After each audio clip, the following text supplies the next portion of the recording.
Share with you after a young man was involved in a near-death car crash. Yeah, it took over 50 units of blood to save his life, which is about equivalent to 50 blood donations. Wow. So his father set a goal, a 50-4-50 project, an effort to donate 50 units of blood back to the community. Emma Brott met with them both to hear more about their incredible story and their ambitious goal. Hey, Emma.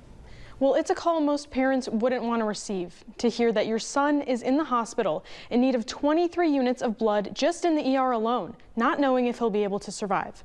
Well, Dan Wesolowski has truly a remarkable story, because just a few months after that crash, Dan is recovering quickly, already back up on his feet and walking around. His dad is immeasurably grateful. Just talking about it brings him to tears, and now he wants to give back. In the late evening of March 31st, Dan Wesolowski got into a serious car crash, putting him in such horrible condition. Medical professionals weren't sure if he'd make it. I ended up needing 50 units of blood, which is just an insane amount of blood. Especially when you consider that each time you donate, it's 1 unit. I broke my pelvis, I lost my spleen, I had liver damage, I broke 5 ribs. It's a miracle that he's up and walking today, because this isn't the first time he's been in a serious accident. 6 years ago, Dan was in a motorcycle accident, leaving him with several broken bones and his first broken pelvis. It's just difficult to see your son in that kind of shape, and without the blood, he wouldn't have made it. Dan's father, Paul, works at Home Comfort Experts in Michiana. When his work team heard about Dan's condition, they knew they had to take action to help out by setting up a blood drive in Dan's name, right there in the parking lot of his job. All in effort to donate the amount of blood Dan needed back to the community. Everyone's like, yes, I'm on board, absolutely. So I went with a local provider. I found something that we were going to be able to do locally, keep something in our community.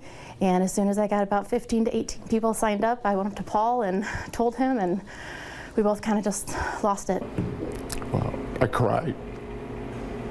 It was just amazing. Paul's goal is to keep hosting blood drives until they can donate those 50 units back to the community. Among those blood donors is Paul himself, who has already been a blood donor before his son's accident. He has O-negative blood, which is the universal blood type, most likely the blood type that helped save his son's life. This is the second blood drive at Home Comfort Experts in Michiana, spaced out every 56 days to ensure that those donors wait long enough before giving blood again. Hopefully to keep going and to keep the supplies up.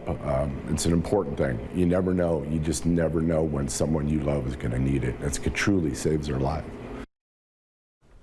Dan is doing well, as you can see. His recovery certainly hasn't been easy, but he's recovered faster than anyone expected. His dad told me that Dan is already back to work, so his story is truly incredible. And again, a small donation like this can save lives. And of course, the South Bend Medical Foundation encourages people to donate blood all year round. So you can find information on becoming a blood donor on our website at WNDU.com. You know, it's very rare that we get to see this side of the story. Yeah, Meet the recipients of the donation, so it's really special. 50 for 50. Emma Brott on the story for us. We appreciate you. Thank you. We've got a lot more to get to.